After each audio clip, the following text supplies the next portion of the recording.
and I'm the founder of Sandarshita Yoga.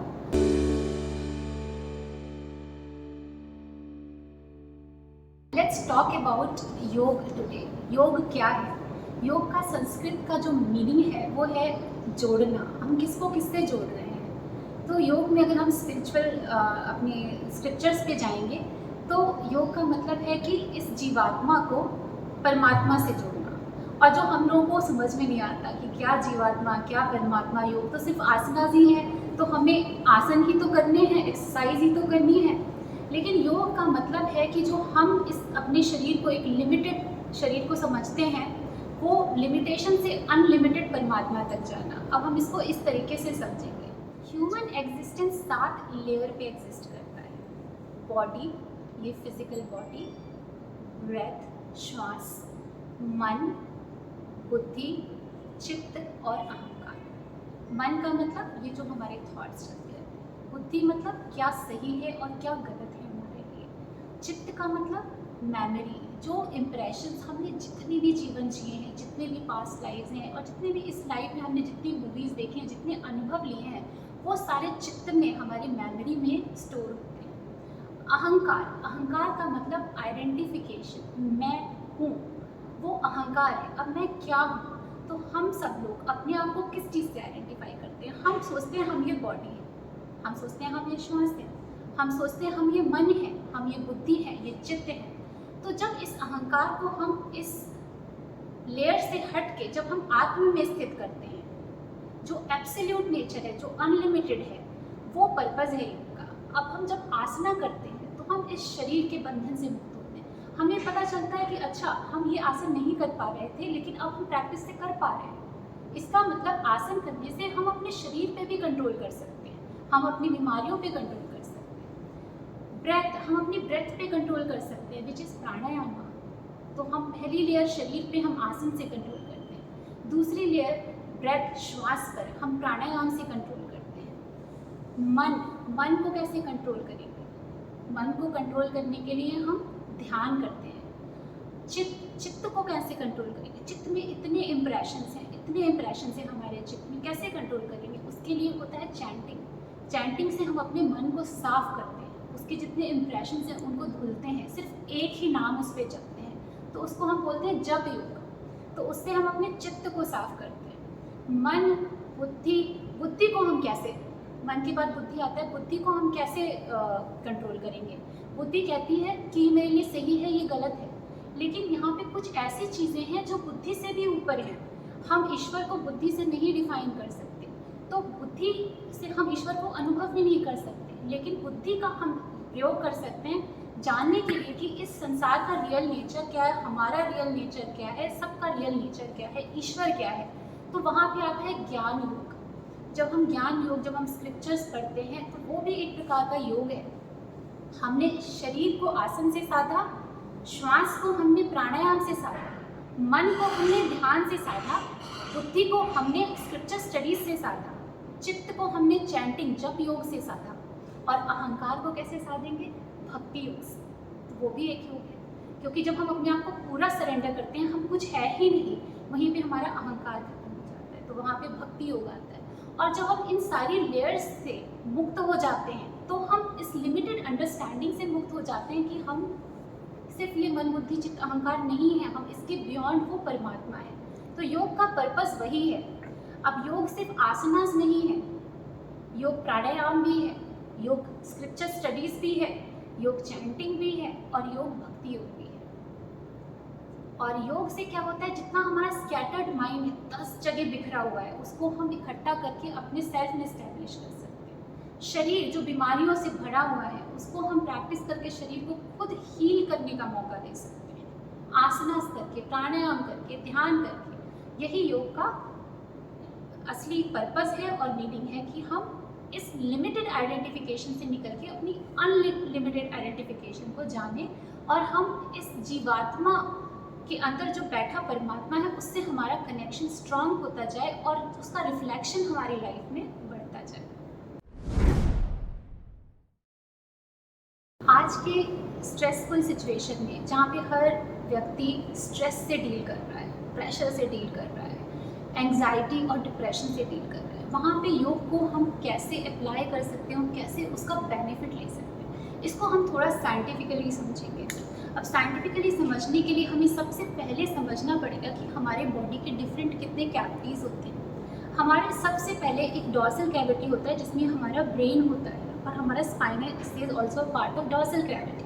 फिर हमारा thoracic cavity होता है जिसमें लंग्स, हार्ट होता है, और इसके नीचे आपका एब्डोमिनल कैविटी जिसमें हमारा सारे एब्डोमिनल जो इंटेस्टाइन्स हैं, हमारे पैनक्रियास है, लिवर है, all those organs are there.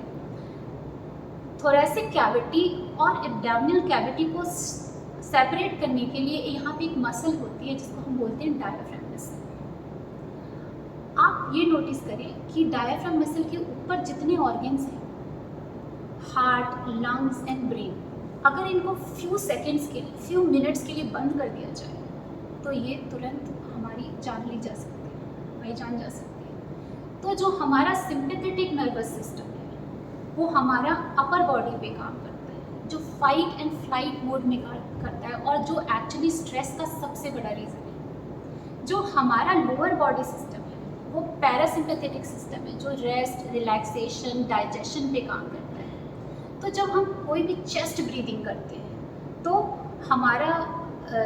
हमारा जो sympathetic nervous system activity, energy बढ़ती है, लेकिन साथ साथ स्ट्रेस भी बढ़ता है। लेकिन जब हम एब्डोमिनल ब्रीदिंग करते हैं तो हमारा रिलैक्सेशन बढ़ता है, कामनेस बढ़ती है, क्योंकि हमारा पैरासिम्पैथेटिक सिस्टम बढ़ रहा है। अब हम इसको देखेंगे कि योग हमारे सिंपैथेटिक और पैरासिम्पैथेटिक सिस्टम को कैसे बैलेंस कर सकता है। कोई भी आसन जो बहुत एक्टिव आसन होता है, जैसे कि हमने सूर्य नमस्कार, तो Surya Namaskar mostly works on our sympathetic nervous. It activates our energy, it increases our heart rate, and it's more like a cardio. It's more like a cardio exercise, and it also sharpens your brain. So it works on your sympathetic nervous system. yin yoga, जो relaxing yoga या आप बोले हठ योग में जब हम बैठ के आसन करते हैं, आसन को में रुकते हैं और गहरी सांस भरते हैं। आसन को 2 से 3 मिनट या 15 मिनट या कोई तो 2 से 2.5 घंटे भी एक आसन को होल्ड करते हैं। उसमें क्या होता है, उसमें हमारा पैरासिम्पैथेटिक नर्वस सिस्टम काम करता है और उससे हमारी जो एनर्जी है वो काम होती है, हम रिलैक्स्ड होते हैं। हमारा जो अपर सिंपैथेटिक नर्वस सिस्टम है वो हमें एक्टिविटी के लिए, डेंजरस सिचुएशंस के लिए तैयार करता है, लेकिन जो हमारा पैरासिम्पैथेटिक सिस्टम है वो हमारे को रिलैक्स्ड करता है, कहता है कि सब कुछ सही है, लाइफ में स्ट्रेस नहीं है।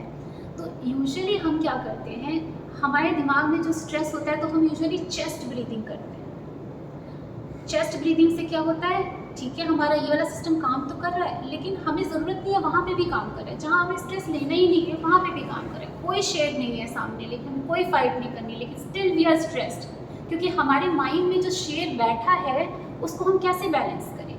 अब योग में अगर आपको बहुत एनर्जी की ज़रूरत है तो आप सूर्य नमस्कार करें, अगर आपको बहुत रिलैक्स करने की ज़रूरत है तो आप हठ योग करें, अगर आपको कोई ऐसा प्राणायाम करना है जिससे कि आपको एनर्जी एनर्जी फील हो, बढ़े, तो आप कपाल भाती करें, और अगर आप अपने आप को रिलैक्स करना चाहते हैं तो आप अनुलोम विलोम करें। तो इस तरीके से हम आसन को और प्राणायाम को इस पार्ट्स में डिवाइड कर सकते हैं, कैसे वो हमारे सिंपैथिक और पैरासिम्पैथिक नर्वस सिस्टम को बैलेंस करके किस तरीके से वो होमोस्टेसिस को हमारे बॉडी में बैलेंस कर सकता है। ये योग का आधुनिक जीवन के लिए आप प्रयोग समझ सकते हैं, क्योंकि जो स्ट्रेस है वो मोस्टली आता है हमारे फाइट एंड फ्लाइट मोड में।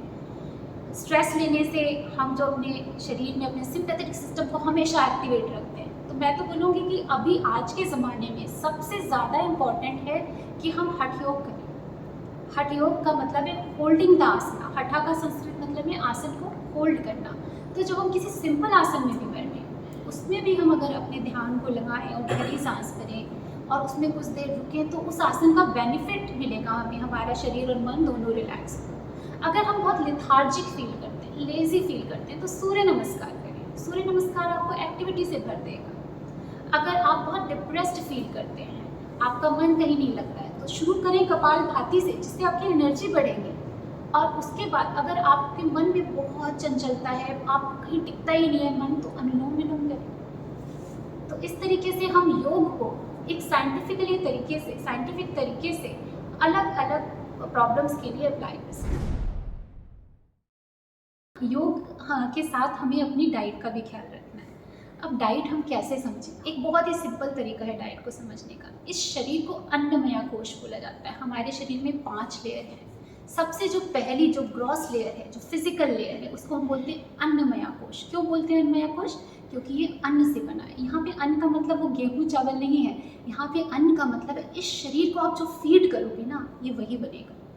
आप अगर इसको बासी खाना डालोगे ना, तो आपका शरीर एकदम लेथार्जिक और बासी होता चला जाएगा। आप इसको ज़्यादा पानी पिलाओगे तो ये पानी की तरह कहीं से भी फ्लेक्सिबल होता चला जाएगा। और सिर्फ शरीर ही नहीं, आपका मन भी फ्लेक्सिबल हो जाएगा। और अगर आप बहुत सारा प्राणायाम करोगे, अच्छे तरीके से ब्रीदिंग करोगे प्रॉपर तरीके से, तो आपका शरीर हवा की तरह हल्का होता चला जाएगा।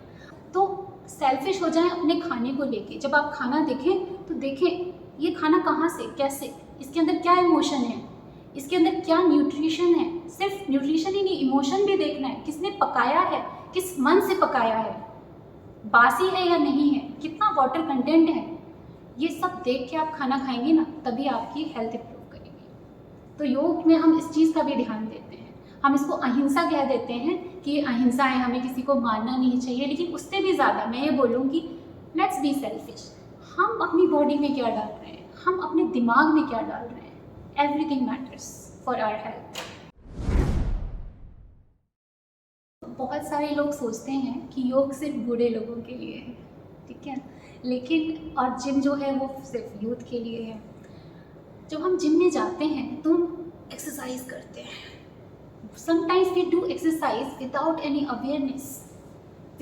Awareness of breath. We keep repeating the same process and without being mindful what the process is, कि वो हम आसन कर रहे हैं, क्यों कर रहे हैं, क्या रीज़न है इसके पीछे, कैसी ब्रीदिंग हमें करनी चाहिए, कोई डिटेल वहाँ पे नहीं दिया जाता। जिम बहुत अच्छा है, मैं जिम की बुराई नहीं कर रही हूँ। जिम बहुत सारे मामलों में बहुत अच्छा है, बहुत सारे उसके बेनिफिट्स भी हैं।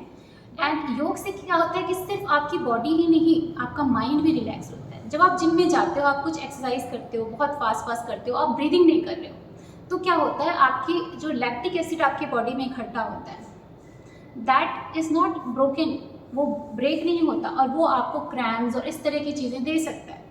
तो जब हम योग करते हैं, हम कोई भी आसन करते हैं, we are very mindful, we are very aware, क्योंकि योग को जो डिफरेंट करता है किसी दूसरी एक्सरसाइज से, आई विल टॉक अबाउट योग आसनास, नॉट ओनली योग आसनास, अगर किसी दूसरी एक्सरसाइज से डिफ्रेंशिएट करते हैं, क्योंकि योग में हम ये ध्यान रखते हैं कि हम आसन क्या कर रहे हैं, हमारा पूरा बॉडी कितना स्ट्रेच है, क्या पोजीशन है, हम कैसी ब्रीदिंग कर रहे हैं, हमारी दृष्टि कहाँ है, हमारा पोस्चर कैसा है, everything is being considered in the योग।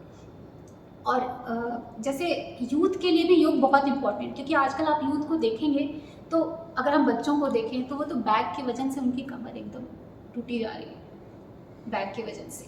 और स्ट्रेस, पढ़ाई का स्ट्रेस, पीयर प्रेशर का स्ट्रेस, कैसे, क्या वो जिम में वो उसको हेल्प करेगा? उसके लिए तो उन्हें योग की ज़रूरत है और एक प्रॉपर तरीके के योग की ज़रूरत है।